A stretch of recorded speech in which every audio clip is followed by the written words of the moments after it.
KPM. Salam sejahtera, anda sedang menonton slot sukses SPM 2022 bersama dengan saya, Sean Stevens, selaku pengacara anda. Dan untuk hari ini, mata pelajaran kita adalah biologi, di mana kita akan memberi fokus kepada kertas 1 dan kertas 2 bagi beberapa topik dalam tingkatan 4 dan 5. Jadi kepada mereka yang rasa, biologi ni susah lah, sebenarnya tidak pun, kerana untuk hari ini kita ada seorang guru penyampai yang akan kongsikan bersama anda teknik menjawab dan juga bagaimana anda boleh skor maksimum untuk kertas 1 dan 2. Tetapi sebelum itu, jom kita tengok profil guru.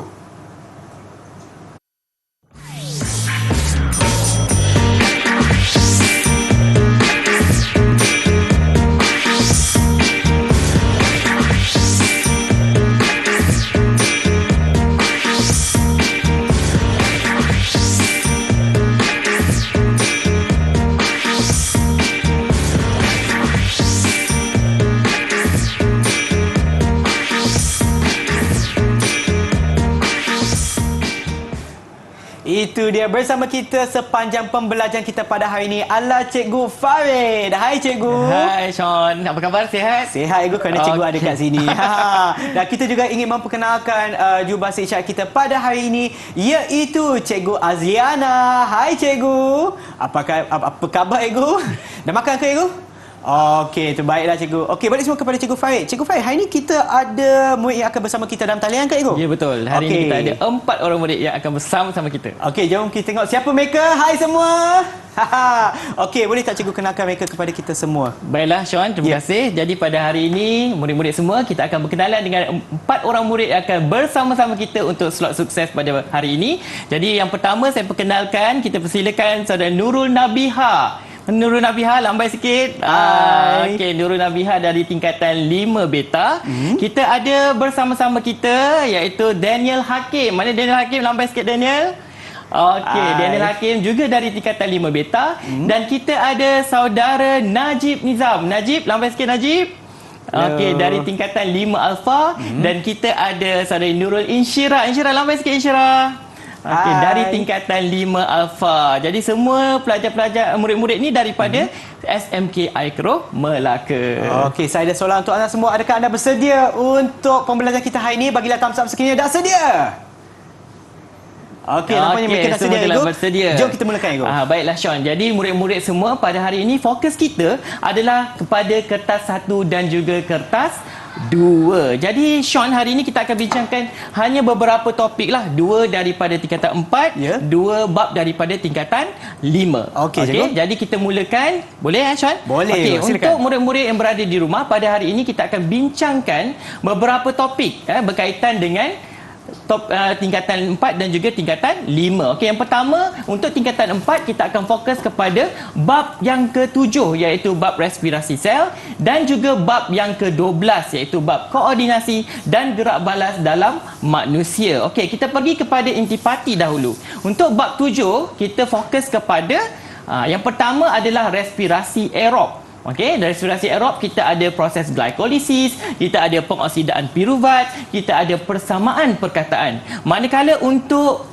yang kedua kita ada proses fermentasi iaitu fermentasi asid laktik dan juga fermentasi alkohol. Okey, itu bab yang ke-7 Sean. Okey, sekarang ni kita fokus pada bab yang ke-12. Apa intipatinya? Mungkin ada yang dah lupa.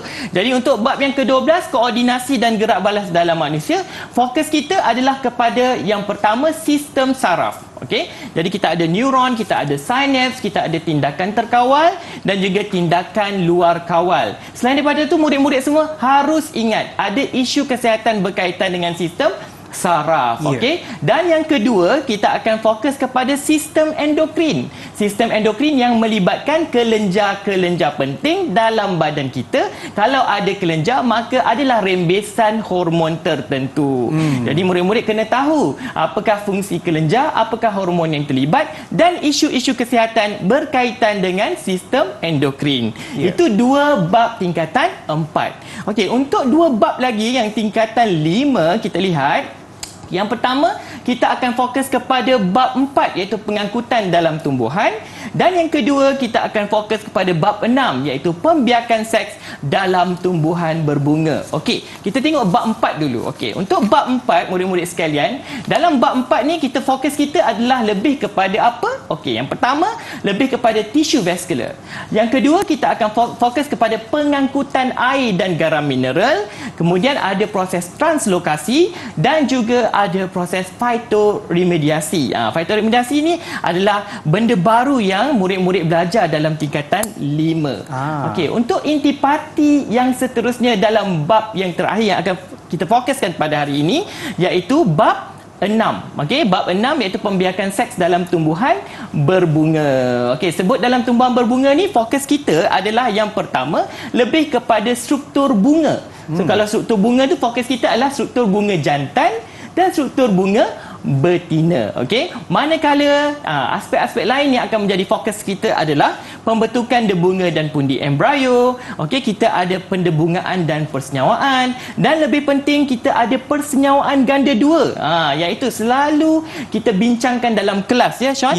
Okey, kemudian kita ada dua lagi aspek yang terakhir iaitu keperkembangan biji benih dan juga buah, dan akhir sekali apakah kepentingan biji benih untuk kemandirian tumbuh-tumbuhan tersebut. Jadi ada 4 bab hari ini Sean. Ada 4 bab. 2 tingkatan 4 dan juga 2 tingkatan 5. Okey. Baik cikgu, dan itulah bab-bab yang kita akan fokus pada hari ini. Jadi kepada mereka yang nak tahu dengan lebih lanjut lagi, jangan ke mana-mana kerana kita akan berehat seketika. Kembali semula selepas ini di slot sukses SPM 2022. Jangan ke mana-mana. Didik TV KPM. Didik TV KPM.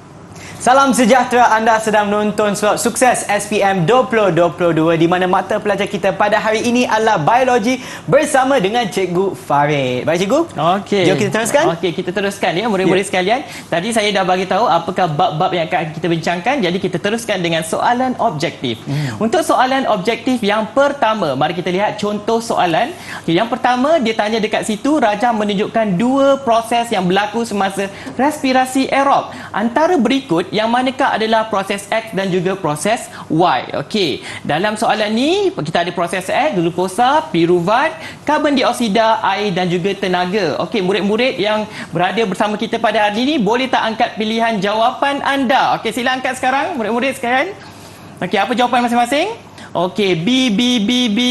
Insyira, okey, B juga. Okey, kita tengok jawapan yang paling tepat apa dia? Okey, jawapan yang paling tepat ialah B, glikolisis dan juga pengoksidaan piruvat. Mungkin ada yang boleh bantu saya untuk jelaskan jawapan ini?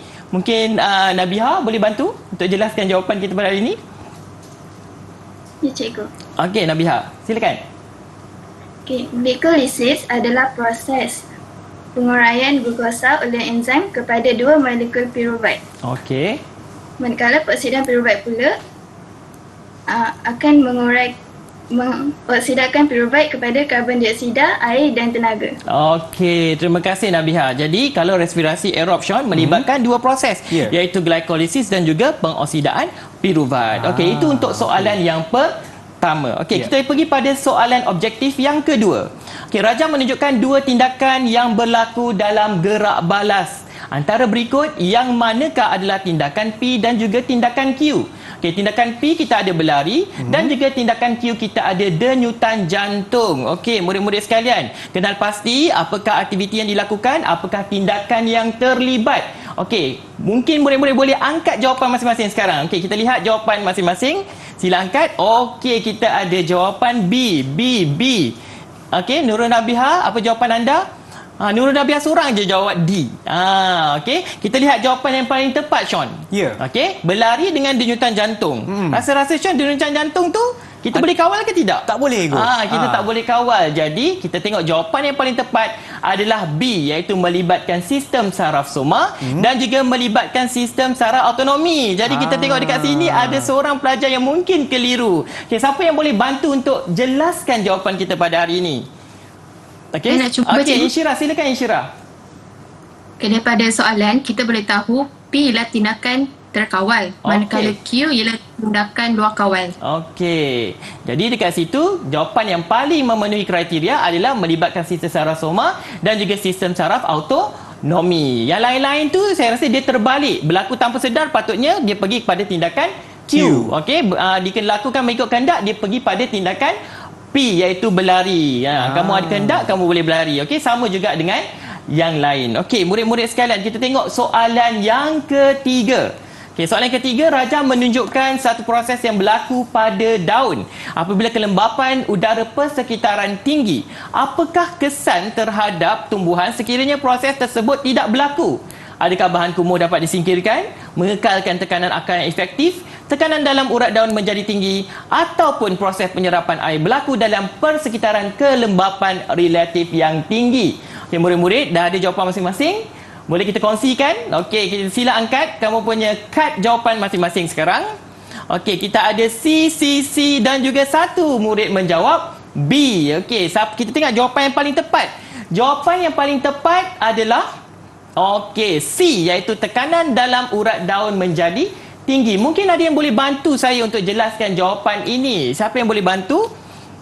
Saya, cikgu. Okey, Daniel, silakan Daniel. Okey, untuk soalan 3 ni, cikgu. Okey. Proses yang berlaku pada gambar raja daun ialah proses gutasi. Ya, betul. Jadi, jika proses gutasi tidak berlaku, maka tekanan dalam urat daun menjadi tinggi, cikgu. Ya, jadi betul. urat daun akan pecah.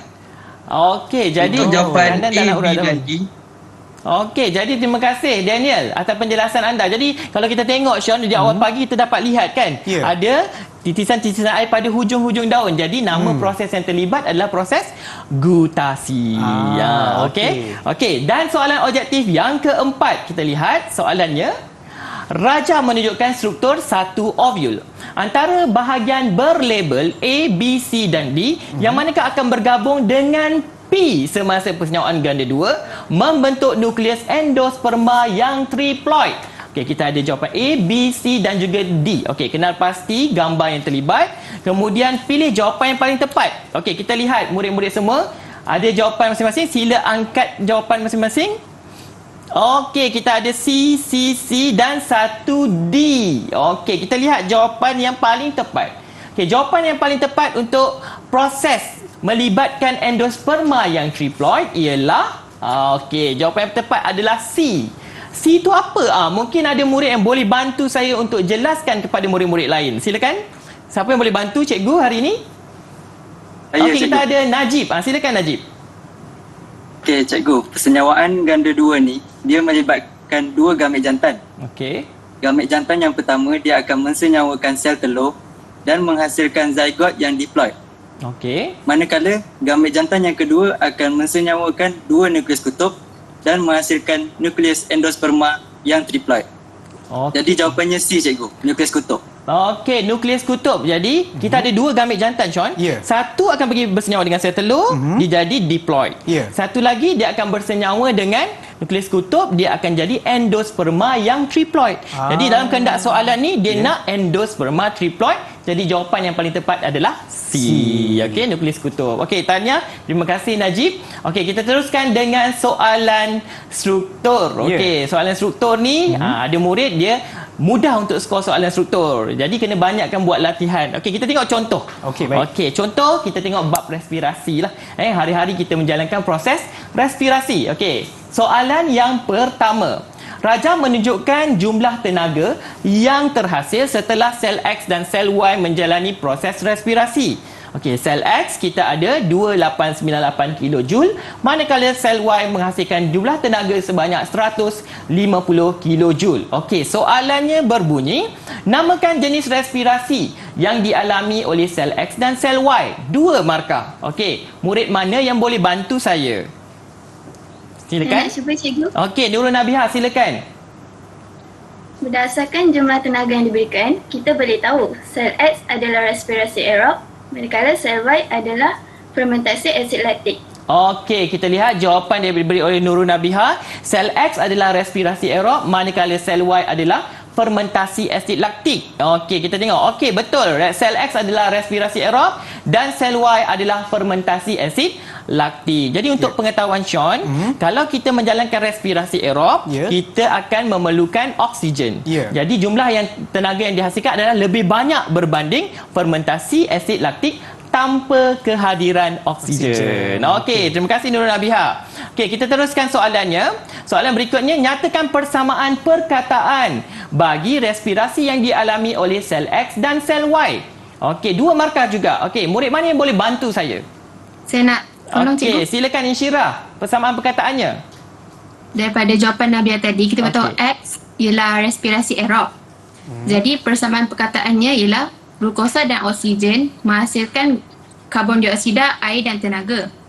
Manakala Y iaitu fermentasi asid laktik, bahannya ialah glukosa menghasilkan asid laktik dan tenaga. Okey, terima kasih Insyirah. Jadi jawapan anda tepat sekali. Glukosa tambah oksigen menghasilkan karbon dioksida, air dan tenaga. Manakala untuk yang sel Y, glukosa akan menghasilkan asid laktik dan juga tenaga. Okey, kita pergi pada soalan yang seterusnya. Terangkan proses-proses yang berlaku dalam respirasi bagi sel X untuk menghasilkan tenaga. Okey, murid mana yang boleh bantu cikgu?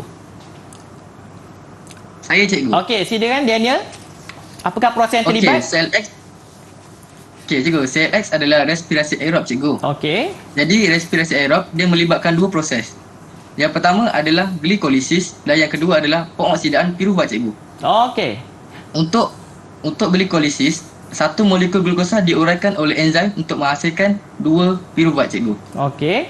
Jadi, 2 molekul piruvat yang terhasil akan dioksidakan di dalam mitokondrion dan menghasilkan karbon dioksida, air dan tenaga. Okey, tepat sekali. Kalau proses yang kedua pula, murid-murid sekalian, kita lihat tadi proses yang pertama adalah glikolisis. Proses yang kedua adalah proses pengoksidaan piruvat. Nah, soalan pertama objektif tadi ada kita buat soalan ni kan? Okey, jadi 2 proses ini penting dalam proses respirasi aerob. Okey, dapat Jadi piruvat akan dioksidakan dalam mitokondrion untuk menghasilkan karbon dioksida, air dan juga tenaga. Okey, kita pergi pada contoh soalan yang lain.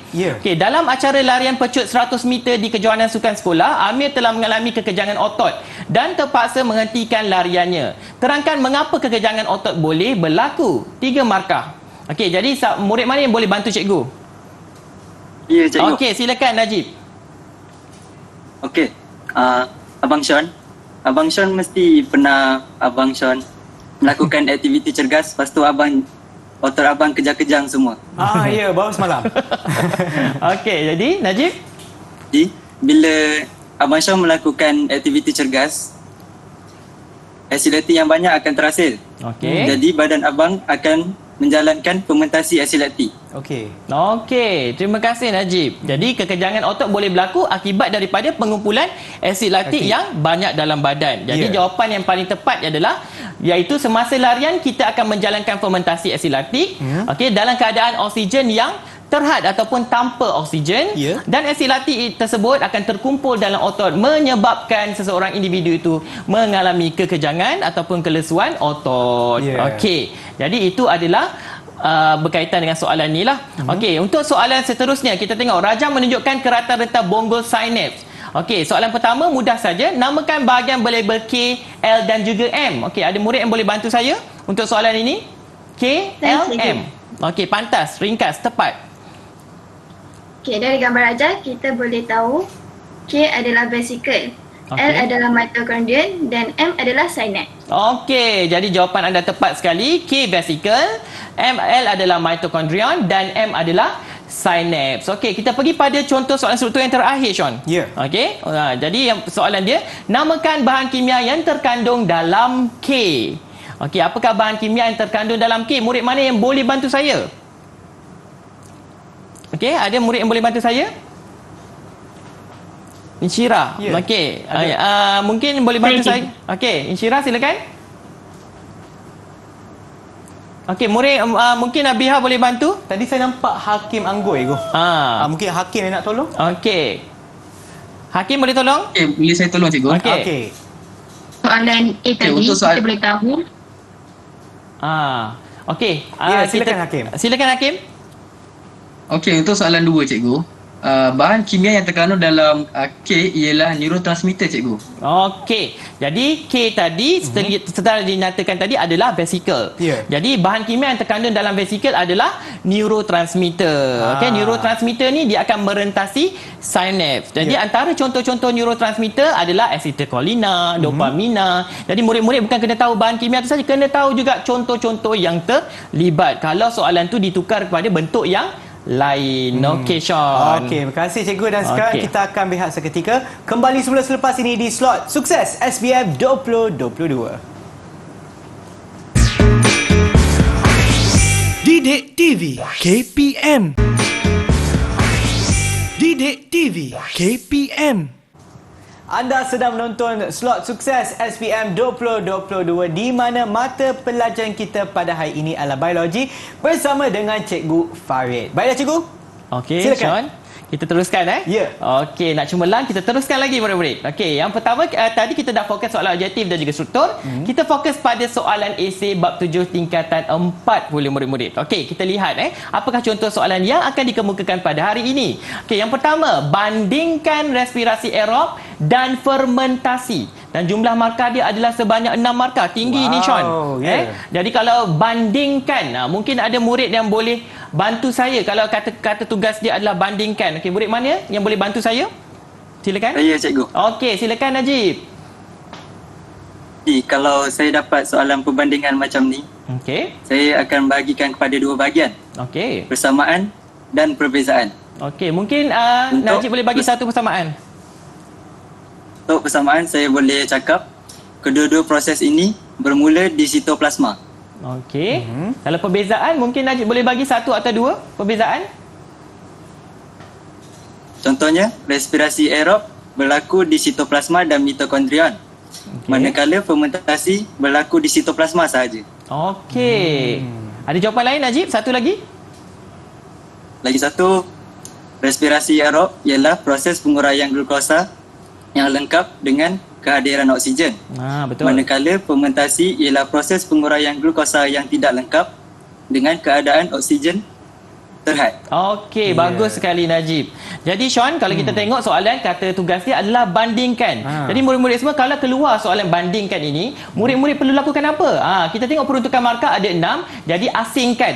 Ada persamaan dan juga ada perbezaan. Jadi mungkin boleh bagi 2 persamaan dan 4 perbezaan. Okey, kita lihat contoh jawapan. Untuk persamaan, kita boleh bagi ayat iaitu kedua-duanya bermula di sitoplasma. Kedua-dua proses bermula dengan proses glikolisis. Kedua-dua proses menghasilkan tenaga dalam bentuk ATP dan kedua-dua proses melibatkan penguraian glukosa dan penukaran kepada tenaga kimia. Jadi murid-murid jangan pula persamaan kamu buat jadual Jadi untuk persamaan guna ayat kedua-duanya. Okey, kita tengok soalan jawapan untuk perbezaan pula. Okey, perbezaan saya cadangkan kamu nak buat bentuk jadual tak jadi masalah. Jadi seperti yang Najib sebut tadi, contoh jawapan yang dikemukakan ialah penguraian glukosa tadi secara lengkap dengan kehadiran oksigen. Lawan dia adalah penguraian glukosa secara tidak lengkap tanpa kehadiran oksigen ataupun oksigen terhad. Perbezaan kedua lebih kepada pengoksidaan dia, okey, kepada apa? Karbon dioksida dan air, dan glukosa dioksidakan secara tidak lengkap kepada etanol dan karbon dioksida ataupun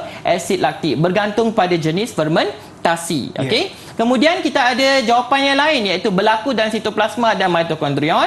Lawan dia berlaku dalam sitoplasma sahaja. Hasilnya ialah air, manakala fermentasi tidak menghasilkan air. Okey, dan satu molekul itu menghasilkan 2898 kilojoule tenaga. Untuk fermentasi pula dia menghasilkan 210 kilojoule ataupun 150 kilojoule tenaga.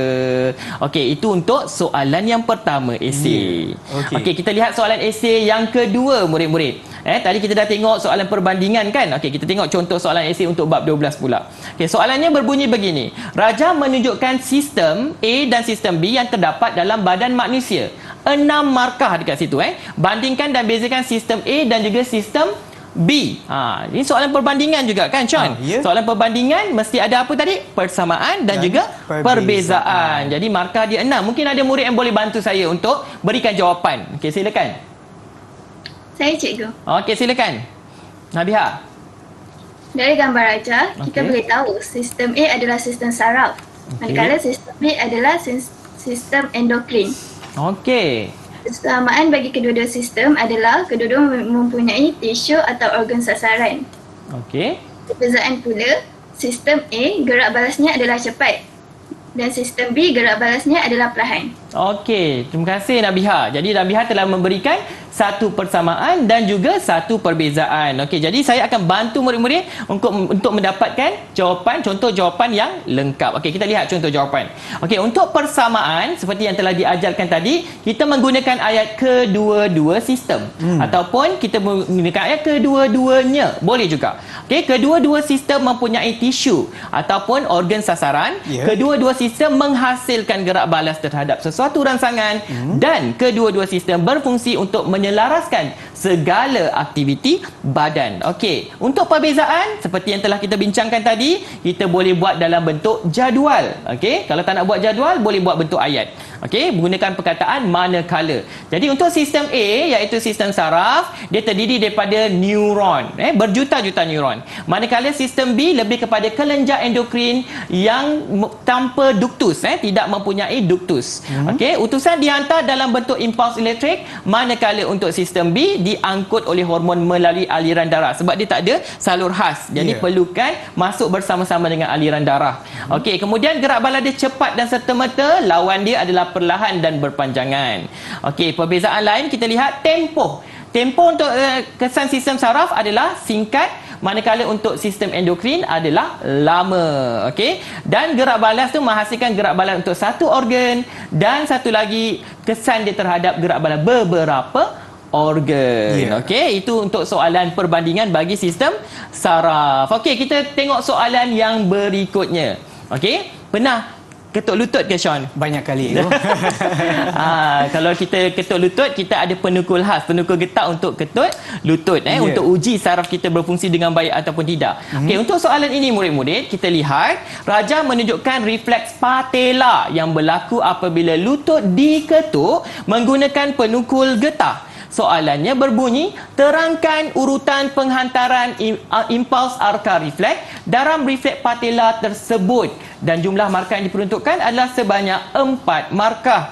Okey, apakah kata kunci penting yang perlu untuk soalan ini? Ada murid yang boleh bantu saya tak? Silakan. Saya nak cuba dulu. Okey, silakan.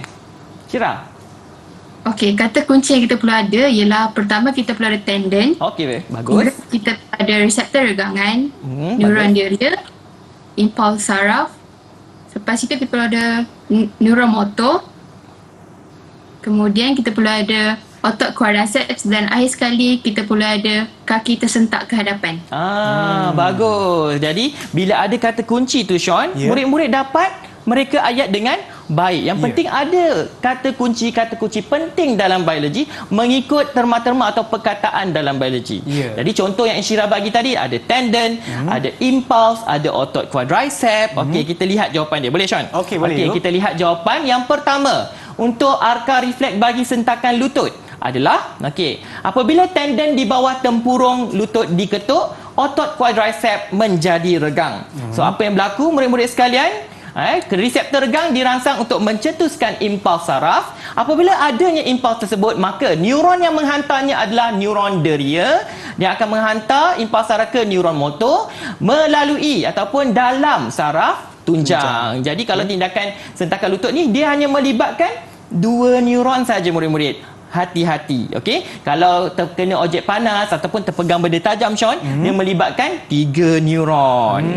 Yang ini sentakan lutut 2 saja. 2 saja. Okey. Jadi murid-murid sekalian, kita tengok sambungan daripada jawapan tadi. Okey, neuron motor akan menghantar impuls tadi dari saraf tunjang ke efektor ataupun otot quadriceps. Apa yang berlaku? Otot quadriceps murid-murid akan mengecut, maka kaki murid-murid tadi akan tersentak ke hadapan.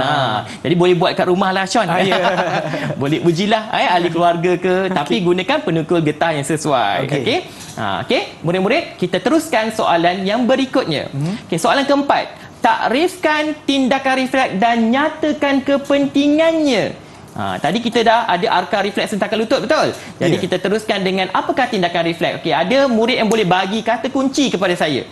Silakan. Saya cikgu. Okey, Daniel sudi. Okey, silakan Daniel. Okey, untuk soalan 4 ni, saya bagi contoh boleh cikgu? Okey, boleh? Okey, untuk Abang Sean, kalau Abang Sean terpegang objek yang panas, Abang Sean akan menarik tangan Abang Sean betul secara Betul. automatik. Jadi Jadi apa yang boleh dikatakan itu adalah tindakan luar kawal ataupun tindakan refleks. ya. Okey. Jadi jika Abang Sean menarik tangan Abang Sean, tangan Abang Sean akan terhindar daripada kecederaan yang serius seperti melecur. Ya, Itu adalah salah satu kepentingannya. Okey, pandai. Okey. Jadi Daniel menjawab soalan kepentingan untuk mengelakkan kecederaan yang lebih serius, betul? Ya, betul. Kadang-kadang kita memasak kita tak perasan terpegang periuk panas, betul? Sakit. Dah sakit dah. Jadi itulah kepentingan tindakan refleks. Sebelum tu Sean, kita takrifkan dulu apakah tindakan refleks. Okey, kita lihat pada jawapan yang disediakan. Tindakan refleks ialah satu gerak balas yang pantas dan automatik tanpa dikawal oleh otak dan tanpa melibatkan pemikiran. Tak perlu fikir. Otak cerebrum kita ni tak perlu fikir lagi, Sean. Terus automatik. Jadi kita dapat mengelakkan kecederaan serius. Ya. Selain daripada mengelakkan kecederaan serius, apakah kepentingan-kepentingan lain? Okey, kita lihat pada jawapan yang telah disediakan. Okey, untuk kepentingannya murid-murid, yang pertama, tindakan refleks akan menghasilkan gerak balas spontan tanpa menunggu arahan daripada otak. Ya. Okey, terus saja. Betul kan? Kalau kita kena sengat lebah ke, terus kita elak, betul? Jadi spontan.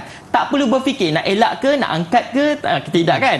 Okey, untuk yang kedua murid-murid adalah melindungi daripada kecederaan atau keadaan berbahaya. Kecederaan yang serius, keadaan yang berbahaya seperti yang dibincangkan oleh Daniel tadi. Ya, betul. Okey. Dan yang ketiga adalah menjamin kemandirian dalam persekitaran yang sentiasa berubah-ubah. Jadi kita lebih bersedia terhadap persekitaran yang berubah-ubah. Okey? Ya. Jadi saya rasa itu cukup untuk kita bincangkan soalan berkaitan dengan contoh-contoh soalan esei untuk tingkatan 4. Okey, terima kasih cikgu. Dan sekarang pula kita akan berehat seketika. Jangan ke mana-mana, kita akan kembali semula selepas ini di Didik TV KPM.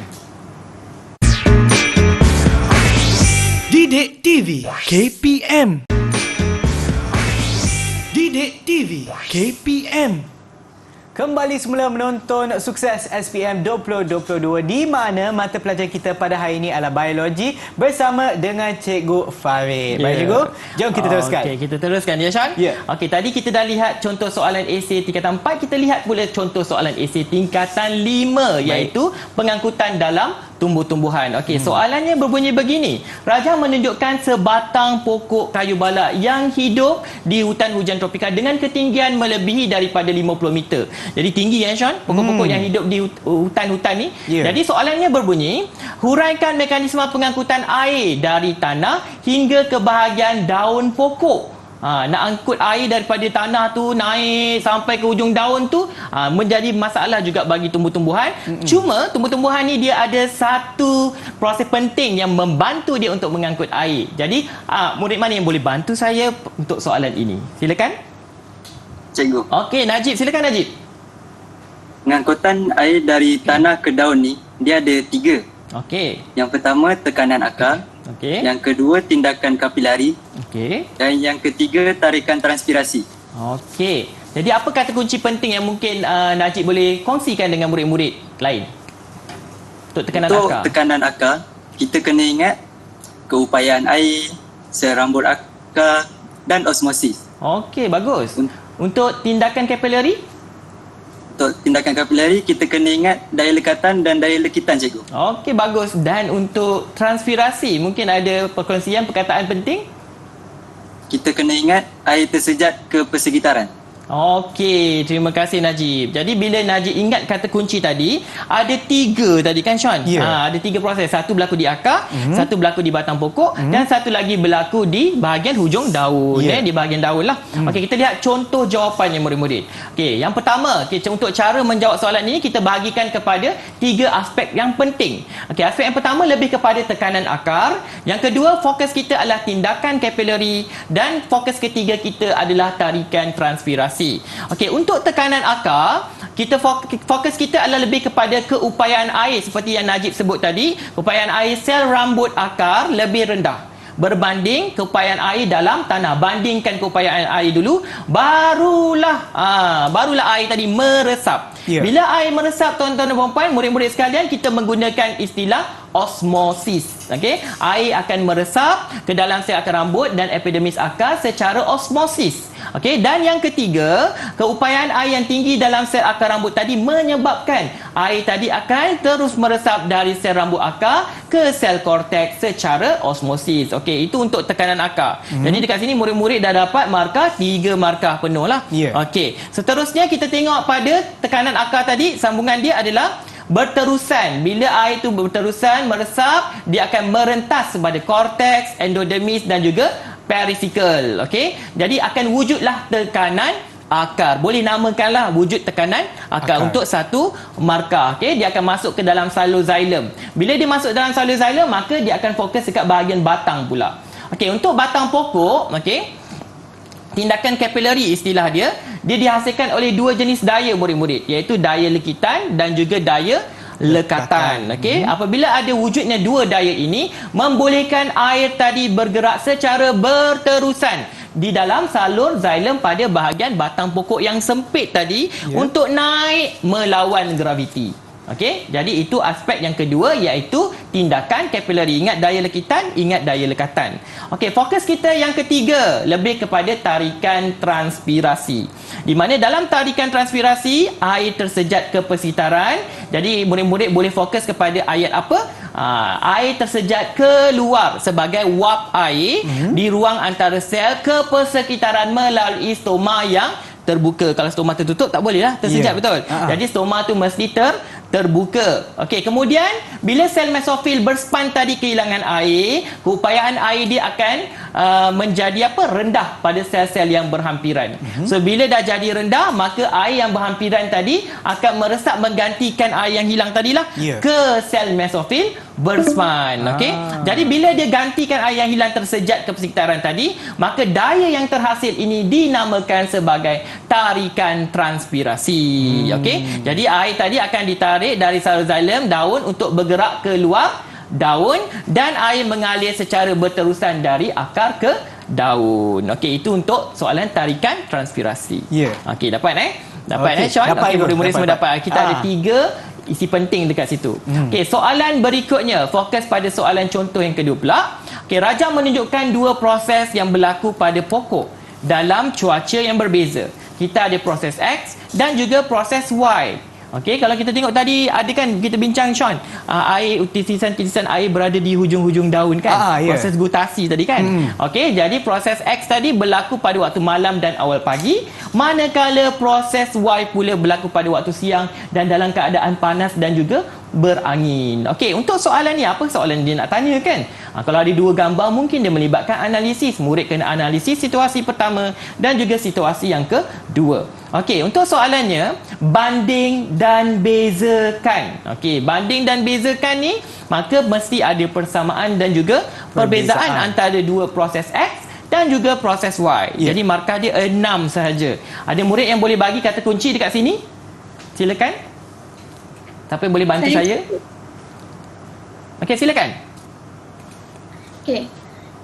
Proses X kita beritahu ialah proses gutasi. Proses Y adalah proses transpirasi. Untuk persamaan kedua-dua proses, kedua-duanya melibatkan kehilangan air dari tumbuhan. Untuk perbezaan pula, proses X, air yang terbebas adalah daripada titisan air. Kalau proses Y, air yang terbebas adalah dari bentuk wap air. Okey. Jadi Nabiha ada jawapan perbezaan yang lain tak? Yang kedua mungkin? Ada. Okey. Proses gutasi biasanya berlaku pada tumbuhan herba saja. Manakala proses transpirasi berlaku pada semua tumbuhan.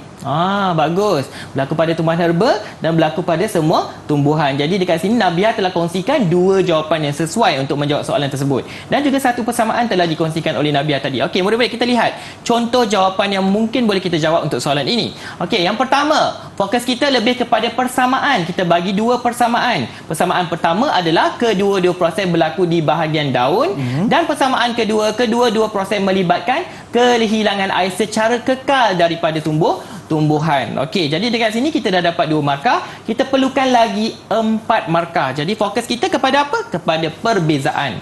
Okey, perbezaan boleh buat dalam bentuk jadual ataupun ayat. Okey, gunakan perkataan manakala. Okey, kita tengok dalam bentuk jadual. Okey, jawapan yang pertama. fokus kita adalah kepada apa? Namakan proses dulu. Sebab dalam soalan dia tidak namakan proses. Jadi kita boleh namakan proses. Proses X adalah gutasi, manakala proses Y adalah transpirasi. Okey. Dan jawapan seterusnya adalah menerangkan proses tersebut. Berlaku dalam tumbuhan herba seperti yang dibincangkan oleh Nabihah tadi, berlaku dalam semua tumbuh-tumbuhan.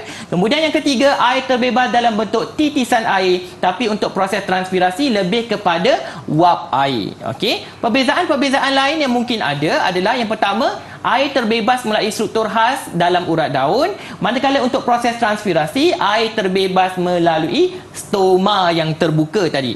Okey. Kemudian berlaku apabila tekanan akar tinggi dan lawan dia adalah dikawal oleh pembukaan dan penutupan stoma. Okey, dan mungkin perbezaan yang berikutnya, membebaskan air yang kaya dengan mineral, tapi untuk proses transpirasi lebih kepada bebaskan molekul air yang tulen sahaja.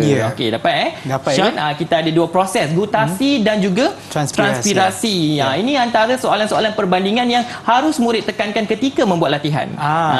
Okey. Jadi kita teruskan dengan soalan yang berikutnya. Okey, terangkan kesan. Tadi dia dah suruh buat perbandingan. Sekarang ni dia suruh terangkan kesan yang dialami oleh tumbuhan sekiranya proses Y tidak berlaku. Proses X tadi gutasi murid-murid, sekarang ni proses Y adalah proses transpirasi. Kesan jika proses tersebut tidak berlaku. Mungkin ada murid yang boleh kongsikan jawapan dengan saya. Okey? Ada yang boleh kongsikan jawapan? Silakan. Saya nak cuba. Okey, silakan Insyirah. Okey, kan proses Y ialah proses transpirasi. Okey. Jadi apabila proses transpirasi ini tidak berlaku, so optima tumbuhan tidak dapat dikekalkan. Okey. Kemudian, pengangkutan air di dalam tumbuhan akan terganggu, menyebabkan tumbuhan layu. Okey. Jadi Dan dekat lama sini kelamaan. apa lagi? Insyirah? Lama kelamaan Lama kelamaan tumbuhan tersebut akan mati. Ya, tumbuhan tersebut akan mati akibat kekurangan air. Jadi proses transpirasi ni boleh kepada apa? Boleh kepada apa? Boleh kepada pengangkutan air yang akan menyejukkan tumbuhan, kesan tumbuhan. Okey. Jadi dekat sini kita kongsikan jawapan dengan murid-murid sekalian. Apakah kesannya? 4 markah. Okey, kesan yang pertama adalah suhu optimum tumbuhan tidak dapat dikekalkan. Okey, yang kedua lebih kepada apa? Suhu tinggi tadi akan menyaaslikan enzim dan mengganggu proses proses biokimia. Okey, jawapan yang ketiga, ion mineral seperti ion kalium tidak dapat diangkut dari akar ke daun, manakala akan mengganggu proses fotosintesis. Dengan angkutnya air tadi, terangkut sekali ion yang penting untuk tumbuh-tumbuhan. So bila tak ada transpirasi, benda tu akan mengganggu proses fotosintesis dalam tumbuh-tumbuhan. Okey, kita tengok kesan yang lain. Okey, pengangkutan air di seluruh pokok tersebut akan terganggu dan menyebabkan tumbuhan tersebut layu. Bila layu, lama kelamaan akhirnya dia akan mati kalau kekurangan sumber air dalam jangka masa yang panjang. Okey, dapat Sean Jadi dekat sini kita fokus pada soalan berkaitan kesan jika sesuatu proses itu tidak berlaku. Maknanya kalau ada kesan adalah kepentingannya. Okey. Terima kasih cikgu atas perkongsian cikgu pada hari ini. Dan sebelum kita berakhir, boleh tak cikgu berikan sedikit rumusan kepada apa yang cikgu dah kongsikan pada hari ini? Jadi murid-murid sekalian, hari ini kita dah kongsikan 4 bab yang begitu penting, 2 bab tingkatan 4 dan 2 bab tingkatan 5 ya Sean. Jadi kalau kita lihat soalan-soalan berkaitan dengan 4 bab ni, lebih kepada gambar rajah. Kena pasti gambar rajah dengan baik. Yang kedua, kena tahu apakah persamaan dan perbezaan jika ada dua situasi, dua benda yang berbeza. Macam proses gutasi, transpirasi tadi kan, betul? Respirasi aerob dan fermentasi. Itu antara contoh-contoh soalan yang harus murid tekankan ketika membuat latihan, John. Okey, itu. Jadi hati-hati, banyakkan latihan, insya-Allah dia akan bantu kamu untuk menjadi calon biologi yang cemerlang. Okey, terima kasih cikgu dan juga kepada mereka yang menonton sekarang, harap ia memberi manfaat kepada anda semua dan kita akan berjumpa lagi di kelas yang seterusnya. Bye semua. Okey, bye-bye.